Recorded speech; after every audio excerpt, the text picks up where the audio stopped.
और एस्टिमेशन होगा सल्फर का और फास्फोरस का। लेकिन हम लोग बहुत विस्तार से नहीं जानेंगे, क्योंकि हम लोगों ने इसके पहले हैलोजन के लिए करियस मेथड का अध्ययन किया है। तो आइए बच्चों, हम लोग देखें एस्टिमेशन ऑफ सल्फर।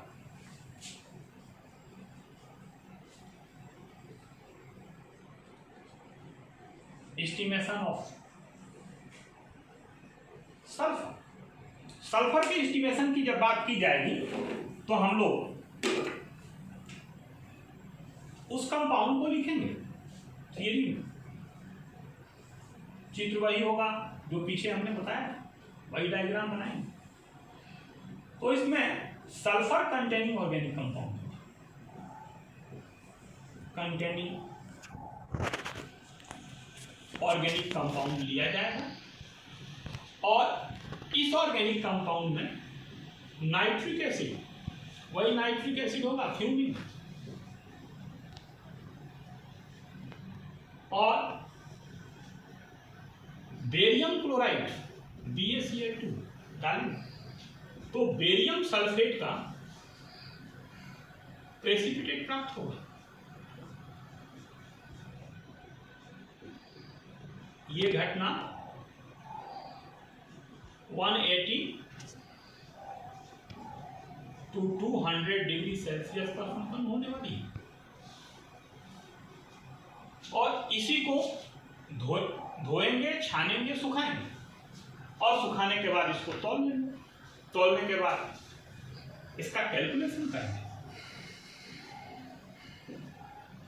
प्रोसीजर वही होगा, डायग्राम वही होगा जो पीछे हैलोजन के लिए हुआ, और लिखेंगे कि weight of organic compound,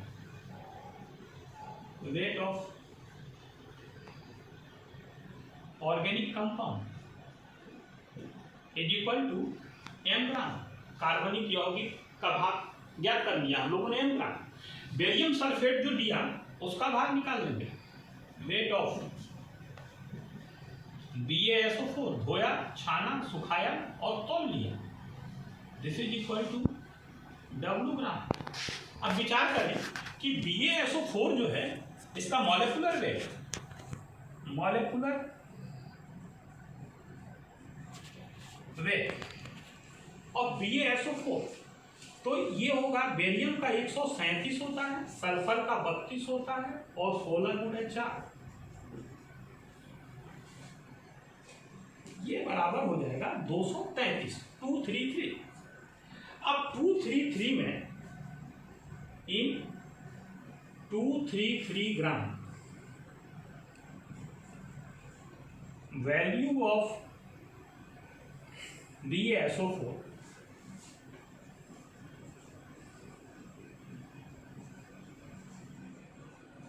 value of sulphur is equal to 32। ये 32 सल्फर है, देखिए ध्यान से। इसीलिए एक में 32/233 और इसीलिए W में, ये W कितने में है, m ग्राम ऑर्गेनिक कंपाउंड में है, तो 32 इंटू W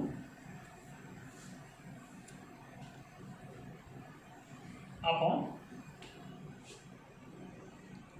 233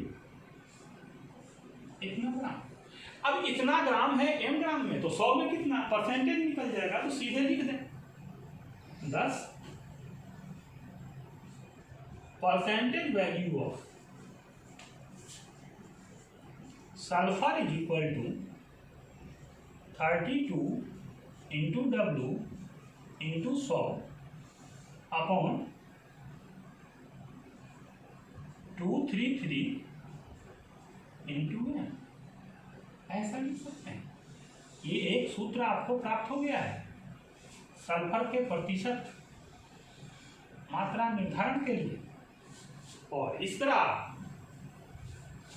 एक सल्फर के बारे में जानते हैं कि सल्फर कैसे निकालेंगे, इसका स्कीम का थॉट ले सकते हैं। और आगे देखेंगे estimation of phosphorus.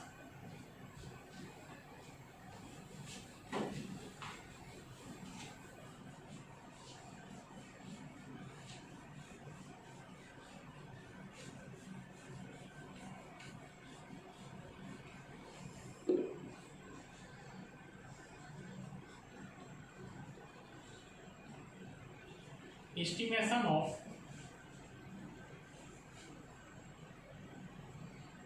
phosphorus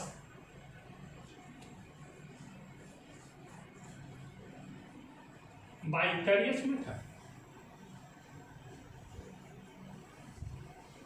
करियस method से हम लोग फास्फोरस का एस्टिमेशन करेंगे। इसकी थियरी लिखी जाएगी, फास्फोरस कंटेनिंग ऑर्गेनिक कंपाउंड,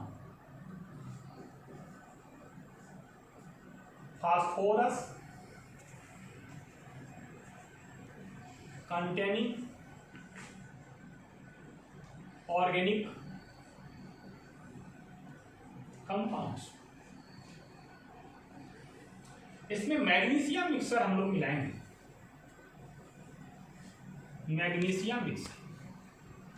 ये मिक्सर क्या है? तो ये है MgSO4 अमोनियम हाइड्रोक्साइड और अमोनियम क्लोराइड का मिश्रण है। इसको हीट करने पर प्राप्त होता है मैग्नीशियम अमोनियम फास्फेट और इसी का कंबस्शन कराया जाता है, फिर से हीट किया जाता है और जब कंबस्शन कराया जाता है तो प्राप्त होता है Mg2P2O7 मैग्नीशियम पाइरोफॉस्फेट।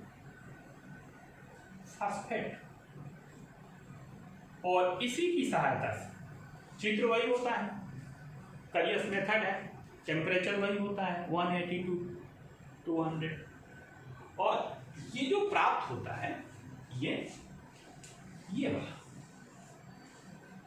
ये प्रेसिपिटेट के रूप में प्राप्त होता है और इसी को जला करके आफ्टर कंबस्शन हम लोग ये प्राप्त कर लेते हैं और प्राप्त करने के बाद कैलकुलेशन शुरू हो जाता है। चित्र वही बनेगा, प्रोसीजर वैसे ही लिखा जाएगा और कैलकुलेशन जब शुरू होता है तो लिखते हैं कि weight of organic compound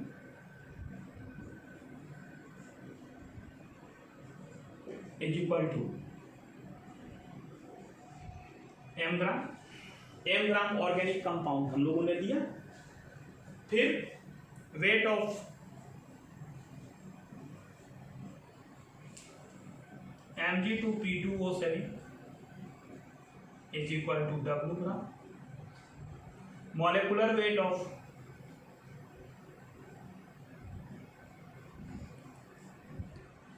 magnesium pyrophosphate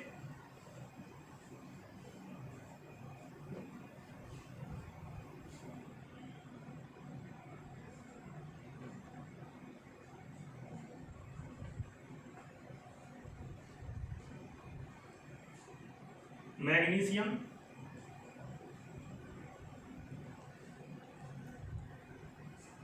2 2 2 2 2 4 8 4 12 2 6 7 4 11 12। ठीक है, अब हम लोग यहाँ लिख सकते हैं कि इन 222 ग्राम Mg2P2O7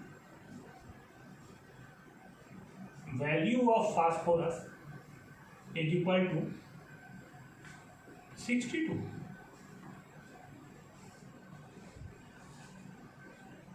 इसीलिए एक में 62/222, इसीलिए W 62 इंटू W/222 और इतना ग्राम। तो ये कितने में हुआ? तो ये हुआ m ग्राम ऑर्गेनिक कंपाउंड में, तो 100 में कितना? तो यहां लिख सकते हैं 10 percentage of phosphorus is equal to 62 into W into 100/222 into m। ये जो वैल्यू निकला ये वैल्यू हुआ फास्फोरस के लिए, ये फास्फोरस के लिए वैल्यू हुआ। तो इस प्रकार हम लोग फास्फोरस का वैल्यू निकाल सकते हैं। इसी प्रकार इसी विधि से अभी पीछे हम लोगों ने देखा, हम लोग एस्टिमेशन कर सकते हैं सल्फर का। पिछले वीडियो में हम लोगों ने हैलोजन का एस्टिमेशन किया था। और यदि ऑक्सीजन का वैल्यू निकालना हो बंधुअत, तो जितने एलिमेंट उस ऑर्गेनिक कंपाउंड में होंगे सबको जोड़ देंगे, 100 में से घटा देंगे। ध्यान रहेगा ना? ऐसे अगर हम लोग लिखना चाहें कि percentage of oxygen then 100 minus percentage of other elements, जो अन्य एलिमेंट उसमें उपस्थित हैं उनका परसेंटेज वैल्यू से जोड़ के 100 में से घटा लेंगे, ऑक्सीजन का निकल जाएगा। और इसके बाद हम लोग मूलानुपाती सूत्र, इंपीरिकल फार्मूला और अणु सूत्र, मॉलिक्यूलर फार्मूला का डिटर्मिनेशन करेंगे। इसके लिए आप अगले वीडियो का इंतजार करेंगे। वीडियो को सब्सक्राइब जरूर करेंगे। Thank you, that's all.